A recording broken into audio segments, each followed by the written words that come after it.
Bonjour, je me présente, Jordan, j'ai 22 ans, je vis dans le 95, je suis proche de l'Isle-Adam.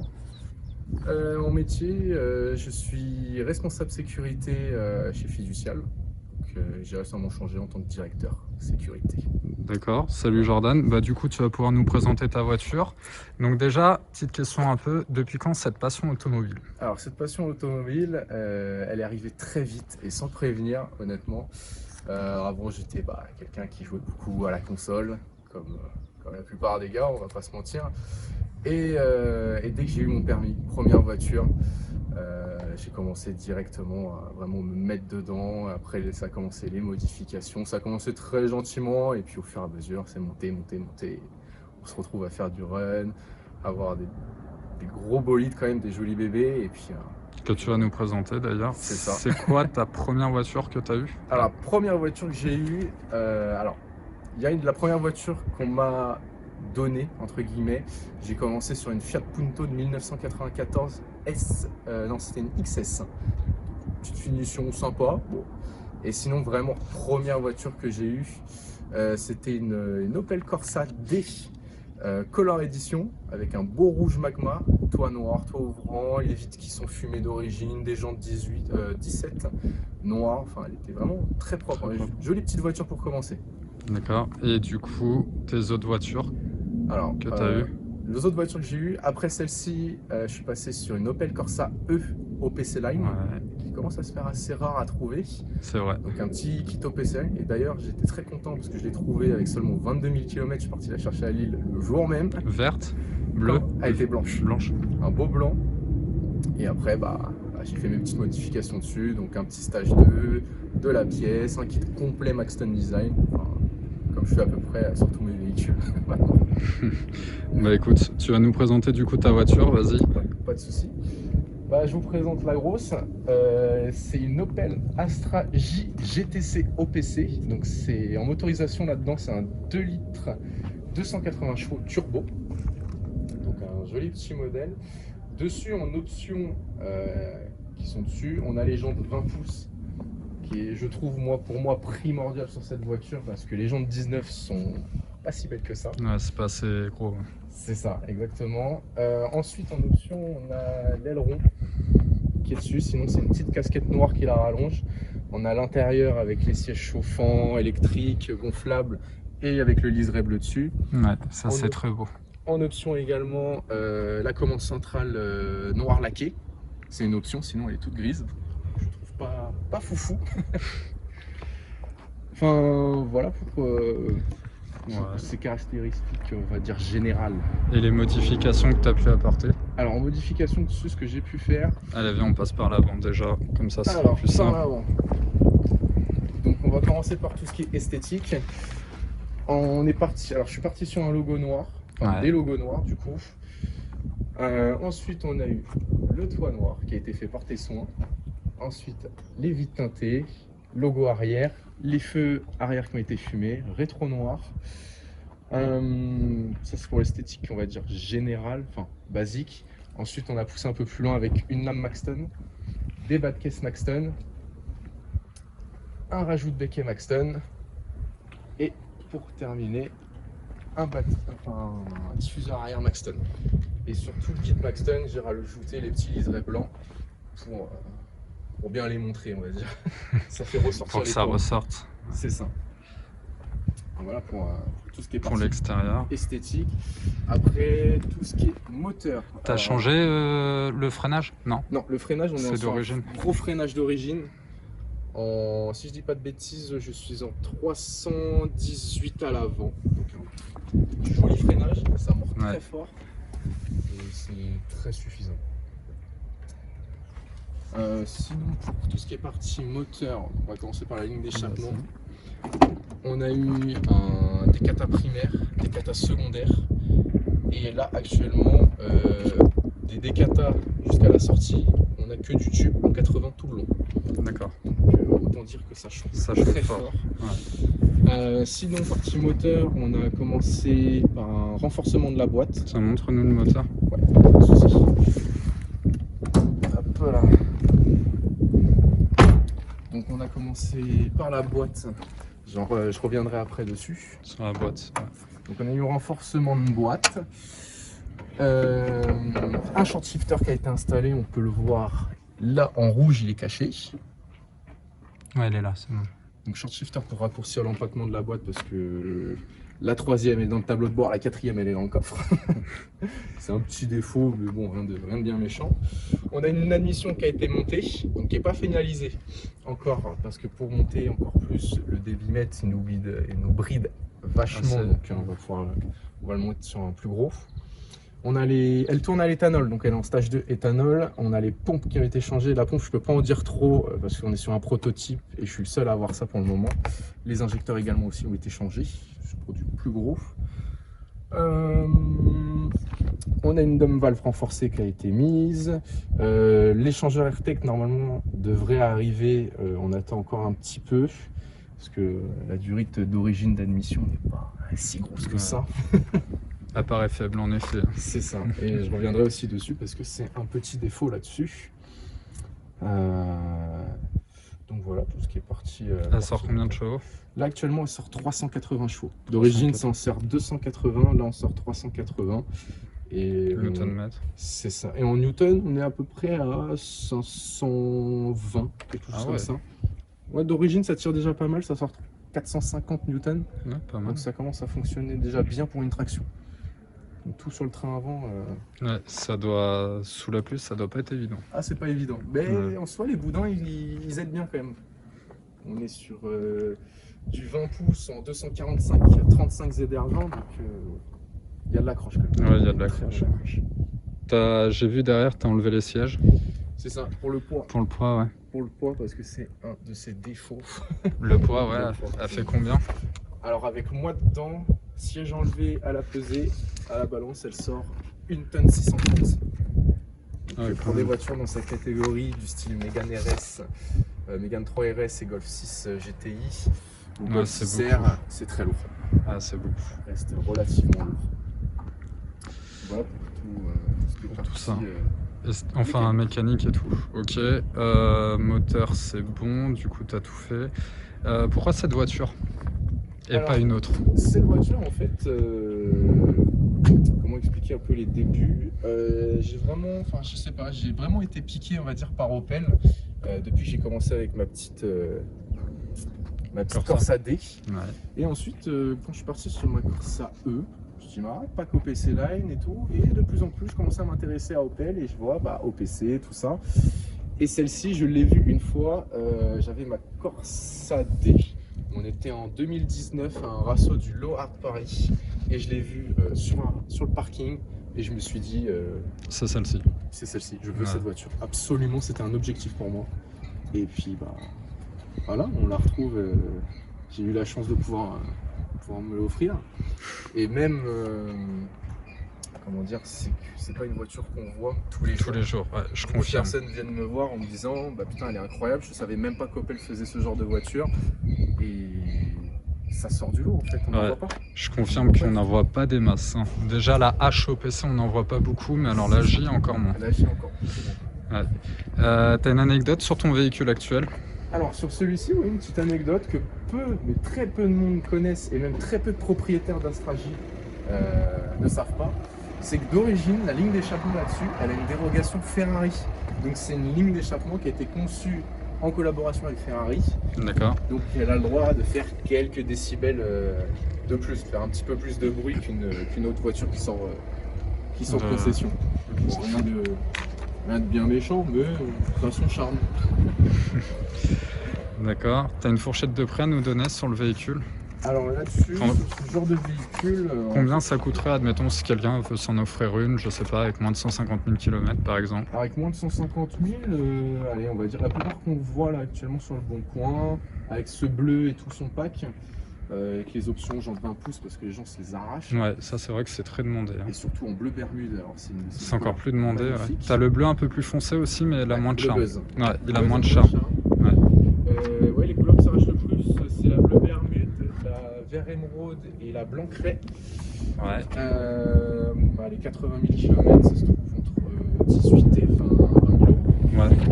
ça. Et la cote ne fait qu'augmenter parce que vu le peu de modèles qu'il y a en Europe, la cote Par rapport à la hache, ouais, je me doute que ça doit être plus simple parce que nous, la hache, on en a eu une et c'était très compliqué à vendre.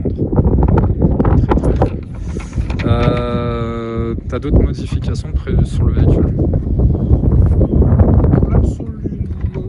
Mais dans quelques mois, normalement, je devrais aller retrouver mon préparateur PPA parce que spécialiste du monde OPC.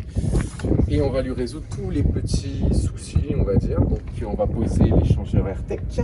On va finaliser l'admission avec son capteur MAF. On va faire un bloc forgé, donc piston, bielle forgé, arbre à cam, ressort de soupape et soupape renforcée. Et je reviendrai aussi dessus sur les soupapes, c'est quelque chose à faire, et une petite chaîne de district aussi. Tu changes quand même la chaîne? Ouais, on va faire un... Pour l'entretien aussi, c'est toujours mieux. Ouais, je pense bien. T'as une voiture de rêve après celle-ci ou pas? Celle-ci, oui. Alors dans le viseur, j'aurais... Enfin, une voiture de rêve tout court, pas après celle-ci, juste une voiture de rêve. Ouais, dis-nous ta voiture de rêve. Honnêtement, ça serait une Lexus RCF GT. En V8? Ouais. Ouais, elles sont belles. Avec son beau bleu et son gros aileron à l'arrière. Franchement, ouais. Ça a son charme, mais ça, on n'en voit pas aussi. Ah non. J'aime bien les voitures atypiques. Ouais, t'es comme moi. Tout ce qui est atypique, j'adore. C'est ça, exactement. Bah du coup, après cette Astra, je pense que tu vas peut-être la vendre un jour, ou peut-être pas, mais si tu décides de la vendre, tu comptes acheter quoi comme voiture? Alors peut-être en prochaine étape, ce que je ferais, mais j'aimerais quand même garder ma petite OPC quand même à côté. J'achèterais peut-être un M240i ou un M2. Un petit M2 ouais, et à côté, garder... En bleu, je suppose? Non, en blanc. En blanc, parce que j'ai une idée de covering et pas mal d'idées dessus. Mais ouais, en blanc, ce serait pas mal. Ouais. Et sinon, en deuxième petite voiture à côté du M2, j'aimerais bien une petite Corsa D Nurb OPC. Ouais, Nurb, verte, ouais, j'allais le dire. Avec un bloc préparé. C'est ça ou rien. C'est ça. Les Corsa, c'est soit vert, soit rien. Oh, bleu, elles sont belles aussi, en bleu comme ça, elles sont belles. Mignonnes. Mais trop la vives. Nurb, ouais, voilà. La Nurb en verte ou en un peu orange bronze. Ouais, je suis d'accord avec toi. Tiens, parle-nous un peu des qualités et défauts du véhicule. Toi qui la connais bien. Qualité. Dis-nous, pour une voiture de tous les jours, par exemple. En voiture tous les jours, alors vraiment, qualité, là, c'est une de ses grosses qualités. C'est que elle sait faire tout, c'est incroyable. Elle est peut-être grosse, donc là je pars sur ses défauts, mais elle est peut-être très grosse, très lourde, donc c'est vraiment son défaut. Mais sinon, à part ça, c'est un plaisir, même à conduire tous les jours. Je l'avais en daily avant d'avoir mon véhicule de fonction. Je l'avais en daily, je lui mettais 35 000 km dans la gueule tous les ans. Par an, ouais.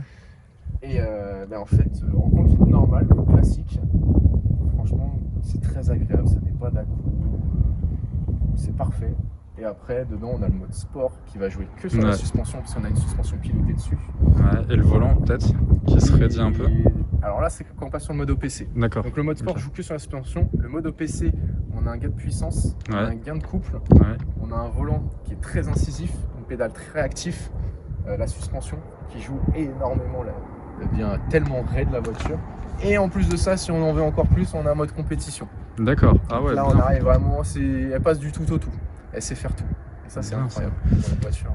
La place derrière, parce que tu as vu, moi je fais 1m95, un grand gabarit, il passe derrière ou pas? Compliqué, hein. Alors, il passe. Il va avancer un peu les sièges. Ouais, on est d'accord. Mais elle reste spacieuse, même à l'arrière. Sinon, ça reste spacieux. Ça reste spacieux. Okay. Du coup, là, tu as dit les qualités, les défauts. Parce que c'est important aussi de savoir. Donc, du coup, il y a la banquette, enfin la place à l'arrière, qui reste un peu restreint, comme tous les coupés. Comme tous les coupés. Mais ça reste un gros coupé. Mais ça reste un gros coupé bien taillé quand même. De côté, il fait vraiment bien taillé. Mais en défaut, ouais, vraiment son poids. Son poids, et elle est très grosse. Ouais. Très grosse voiture. Et ouais, une tonne 630 vidée avec moi dedans. Bon. Juste le poids, ouais. Je fais quand même un bon 90 kg, mais... T'as parlé de l'embrayage. Il y a l'embrayage? Il y a un embrayage renforcé. Ouais, mais du coup, tu le conseilles de le faire ou... boîte, c'est ça? Ouais. Alors au niveau de la boîte, là on va arriver plutôt sur ces petites maladies, on va dire. Bon, rien de méchant, faut juste connaître et faut pas se faire avoir. Les maladies, ça fait partie des défauts. Exactement. La boîte de vitesse, sur la plupart de ces véhicules, bon après c'est comme tout, hein. Vous pouvez très bien les avoir, pas les avoir, hein. C'est un petit bonheur à la chance. Moi j'ai eu toutes ces maladies, au moins comme ça je suis tranquille, tout a été réglé. et ça évitera aux gens de se faire avoir aussi là-dessus. Boîte de vitesse, les fourchettes pour les pignons, Opel quand ils les ont mis, sont trop courts. Donc en fait, au fur et à mesure, ça va être la 2 ou la 3e, le pignon va slimer et après la boîte va sauter et la vitesse à un moment, elle va plus vouloir passer du tout. Okay. Donc si vous passez par Opel, sortez le chèque, il y en a pour 6 200 € parce qu'ils vont changer la boîte complète. Ou sinon, vous allez chez PPA pour 650 €, vous avez une boîte renforcée. De la pub. Voilà. La pub gratuite. Non, franchement, PPA, si tu vois ça, hein, cadeau, c'est donné. On est vraiment sur quelque chose de bien. En maladie aussi, on va passer devant. Peut-être le vernis du pare-choc, non? Oui, la peinture. Ouais. Alors, peinture sur ce bleu Bermude. Il n'y a que le bleu Bermude. Le vernis est assez léger, même niveau peinture. Donc, à force de rouler, on va voir des pets un peu blancs apparaître. Ouais. Bon, rien de méchant, mais bon, c'est un peu embêtant. Ça, après, ça fait partie du jeu aussi. Hein. Sinon, c'est ça. Tu la mets dans le garage, elle roule plus, quoi. Exactement. Sinon, d'autres petits défauts qu'on peut avoir, c'est au niveau de cette durite. Elle est souvent en contrainte et ça peut lui arriver de fissurer ici. Donc, perte de puissance, tout. Ah bah parfait, j'allais te demander c'était quoi le défaut qui arrivait après. Voilà, donc faut pas. Là aussi, il y a toujours des solutions, il n'y a pas besoin de se faire avoir. La durite, si vous la prenez par chez Opel, c'est 800 €. Juste la durite là. Okay. Donc, soit, comme moi, en attendant de prendre un échangeur ou quoi, vous faites une petite soudure, elle a jamais recassé. Et en plus la prépa est venue derrière, donc ça a fait ses preuves, ça tient. Ou sinon, pour le même prix, à 800 €, vous avez un échangeur AirTech avec tout le cheminement de durite complet. Plus gros en plus. Donc vaut mieux prendre une pièce perf que de la pièce d'origine là-dessus. Ou faire une soudure si vous n'avez pas les moyens tout de suite ou quoi que ce soit. Après, petit truc aussi, bon je ne qualifierais pas ça comme des maladies, c'est des petits trucs à prévoir, à faire, enfin surtout si vous faites de la perf. Si vous la laissez d'origine, il n'y a pas besoin. Si quand vous commencez à faire de la prépa et de la perf dessus, le turbo qui sera à prévoir parce qu'en gros, au niveau du collecteur du turbo, vous avez une sorte de S et en fait il fissure au fur et à mesure, donc vous perdez légèrement, mais c'est très léger, un peu en compression, donc vous avez un peu de perte dans les tours. Et pour les ressorts de soupape sont assez faibles au niveau de la résistance, donc quand vous arrivez haut dans les tours à 6700 tours, vous allez sentir un peu pâteuse parce qu'en fait les ressorts retiennent plus assez la soupape et la soupape en fait vient s'entrouvrir, donc il n'y a plus assez d'étanchéité. D'accord. Donc c'est très léger, ça se ressent pas.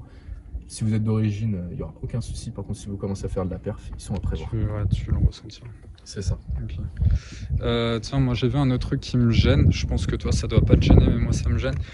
C'est la façade, enfin la face, enfin je sais pas comment t'appelles ça, la console centrale Opel avec tous les boutons.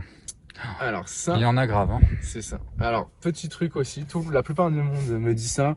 Les gens bloquent beaucoup sur la commande centrale et peut-être un peu sur le volant. Moi le volant ça va. Tu sais que c'est le même volant que ma Camaro. Bah ça reste du GM. Hein. Ouais, c'est le même volant. Je te mets un logo Chevrolet, c'est exactement le même. Je te jure. Mais oui, c'est vrai que ça choque un peu à première vue. Mais honnêtement, moi, ça m'a jamais choqué tant que ça. Parce que, en fait, une fois qu'on a la voiture en main, tu t'y fais, c'est ça, tout est bien réparti. Les boutons sport sont en haut. Sport, OPC, déverrouillage et warning. On a le SP. Voilà, le SP, tout ça qui vient juste en dessous. Et après, la partie autoradio au milieu, avec les réglages, tout ça. Et la partie climatisation, siège chauffant, vitres et tout ça. Tiens, je vois une partie éco là, un petit bouton éco. Alors ça marche vraiment ou c'est de la... Alors éco, c'est juste le start and stop. Ah, ok. Donc il a vite dégagé pour éviter les erreurs. Je vois le truc. Les baquets, t'es bien dedans? Incroyable. Ok. Incroyable, surtout que les coups, enfin tout est réglable en fait. Là vous avez un petit coussin qui se règle en hauteur, enfin haut, bas, en longueur. Les coussins sur les cuisses se gonflent, les côtés se gonflent aussi. Donc vraiment soutien lombaire, siège chauffant, enfin il y a vraiment tout. C'est incroyable. Peut-être petit truc assez que je pourrais rajouter et en parler, je pense que ça peut plaire aussi. Au niveau de la commande centrale, vous avez aussi dans les menus, il faut chercher, c'est un petit peu caché. Ouais, je l'avais sur l'Astra HOPC, tu peux avoir liquide de refroidissement, la température. Tu vas l'avoir sur le tableau de bord, mais sinon... T'as un mode caché. Il y a un petit, enfin c'est pas vraiment caché, il faut farfouiller un petit peu, mais ça se trouve. Il y a un mode circuit. Ah On oui, peut ok. préenregistrer les circuits, les points de passage, tout. Ok. Ah, donc tout, c'est pas du tout comme celle qu'on avait. C'est honnêtement, je dirais que c'est la plus poussée niveau PC chez Opel. C'est vraiment Même pas l'Insignia? Parce que l'Insignia, c'est autre chose, hein. C'est autre chose, mais pour en avoir essayé une, le V6 reste très pâteux. Ouais, très Ça sort pâteux, pas quand ses même. chevaux Ouais. et c'est encore plus lourd. Ouais. Non, celle-ci est vraiment taillée pour. Elle est taillée aussi pour la piste. C'est un pur plaisir. Chose qui fâche, consommation, autonomie. Alors, consommation. Faut y aller, hein. C'est ça. Vas-y, dis-nous. Dis-nous tout. Niveau conso, alors Fais dans l'ordre. Fais dans l'ordre. Tranquillement, en roulant tranquille. Alors en roulant tranquille d'origine, on va tourner plus autour des 9-10 litres au 100. Ouais, combien de kilomètres? Allez, on va dire en moyenne 450. Ah ouais. Alors on peut pousser à 500, il y en a qui arrivent. Ouais. Moi j'ai jamais vu les 500 honnêtement. Ouais. Je les ai jamais vus. Et là actuellement avec sa préparation, que je sois au 98 ou à l'éthanol, c'est pour ça que je roule tout le temps à l'éthanol. Je fais 350 km avec une consommation vraiment mixte, donc parfois je mets un peu pied dedans, parfois je roule vraiment comme un vieux. 13-14, non? Ouais, c'est ça. Ouais. On est plus sur du 13 litres 5, 14. Ok. Ça, c'est bon la conso. Du coup, tu as un conseil à donner aux futurs acheteurs qui voudraient une OPC comme ça? Un suivi régulier, je suppose? Ouais, quand même un très bon suivi chez Opel. C'est assez capricieux, ça demande de l'entretien. La plupart des gens là-dessus, conseil que je peux vous donner, vérifiez si les disques à l'avant ont été faits. Ouais, ça doit coûter une blinde. Devis chez Opel, disque et plaquette, 1700 €. Ouais, ok. Donc sur disque flottant. Ouais. Donc tout de suite vous en avez pour cher, mais sinon si vous le faites vous-même, si vous touchez, vous êtes un peu mécano, pour 800 €, vous en sortez pour les deux disques, enfin les 4 disques et les plaquettes chez Autodoc. Ok. T'as quoi d'autre comme conseil? Bah après, hormis tous les tester la boîte de vitesse. Ouais, tester la boîte. Après, ça peut jouer en votre faveur aussi au niveau de la boîte, hein, si vous sentez que la 2. Moi je l'ai acheté avec la 2 qui sautait. Donc du coup, négociation. Comment? Du coup, négociation de prix. Hein. Exactement, Ouais. sur une caisse affichée à 18 500 €, je suis reparti avec une caisse à 15 000. Ouais. Voilà, avec un devis Opel, sauf qu'en fait, je suis parti t'as chez été PPA chez à la faire. Ok. T'as des remerciements à donner? Déjà bah, PPA. qui fait un boulot monstre et qui a une patience de fou sur cette voiture. Parce que on n'est pas beaucoup à rouler à l'éthanol là-dessus parce qu'elle est très capricieuse. Mais une fois que c'est réglé et une fois que ça marche, c'est que du plaisir. Que du plaisir. Donc PPA, je remercie énormément. Je te remercie également aussi pour les modifs. teintés, pour les petites modifs qu'on a fait ensemble. Donc toit noir, vite teinté, des chromages, feu, Ouais. Logo noir. logo.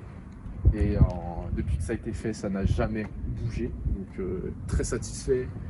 Et Peut-être pour le, les prochaines. peut-être le premières. pare-brise. Ah, peut-être le pare-brise qui va arriver aussi. Alors oui, je peux remercier aussi la team OPC Tour. Ouais. On tient avec monsieur Stéphane qui a eu l'idée de créer la team OPC Tour et de réunir Tous les passionnés. tous les passionnés d'Opel, d'OPC surtout. D'OPC, ouais. On est très peu, mais on a quand même. Ça comprend tous les modèles OPC ou vraiment On reste vraiment sur les modèles OPC. Ouais, parce que ok. si on commence à ouvrir un Non, peu, mais je voulais dire genre Astra OPC, Corsa C'est OPC, ça. Insignia OPC, Vectra Exactement. OPC. Ok, d'accord. C'était juste ça. Donc que on je voulais prévoit savoir. des petits OPC tours. Là, on a fait le 4e en Ouais. direction du Mans récemment. Ça a été un pur bonheur. Voilà, on s'organise ça, on crée les chemins pour en savoir où passer. On a des gens qui. Enfin, moi, je m'occupe un peu plus de la sécurité sur cet OPC tour. Stéphane, c'est vraiment l'organisateur. On a Weko aussi, un ancien qui avait une petite Corsa EOPC qui malheureusement l'a vendu pour passer sur une WRC, une Ouais. petite Polo. Bon, c'est très mignon aussi. Hein. Mais voilà, on est vraiment une belle équipe bien soudée et on fait de belles choses. On a réussi à réunir une bonne cinquantaine de voitures. Ah ouais, Donc ça commence à faire. c'est bien. Hein. Donc, ça vient des quatre coins de la France et il y a même des gens qui viennent, qui prennent des nuits d'hôtel pour aller là-bas. Ils sont vraiment. Ah, c'est bien, c'est une bonne chose. Voilà. Ça change des rassemblements. Moi, je dénigre pas, mais ça change des. Non, mais t'as des raison. rassemblements T'as raison. Volkswagen. Ouais, t'as raison. C'est des voitures qui sont assez communes, que la plupart des gens ont. De toute manière, à partir du moment où c'est ciblé et centré, généralement tout se passe bien. Nous, avec les rations Camaro, c'est exactement pareil. Hein. C'est ça, une fois que c'est c'est ciblé. organisé, c'est cadré. Ouais. Même les gens, on a tout âge qui vient, on a des jeunes, des petits jeunes de 18 ans. Je trouve comme un vieux, mais j'ai 22 ans. Mais on a aussi des pères de famille. On a un père de famille qui est venu Insignia OPC Break avec ses 2 sièges auto et ses 2 enfants derrière. Insolent. Exactement. Donc voilà. Bah parfait, on va aller faire un petit tour. Ouais. Puis après on fera des petites prises de vue avec le drone, la GoPro. Et puis en tout cas je te remercie d'être passé à la dernière seconde. Mais je te remercie. Aucun souci, c'est toi que je remercie. Bah y a pas de quoi. Là on va faire un petit tour, donc je coupe et je reprends.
Pas mal. Tu peux nous faire un ciel de toit étoilé, hein, ouais, à droite encore.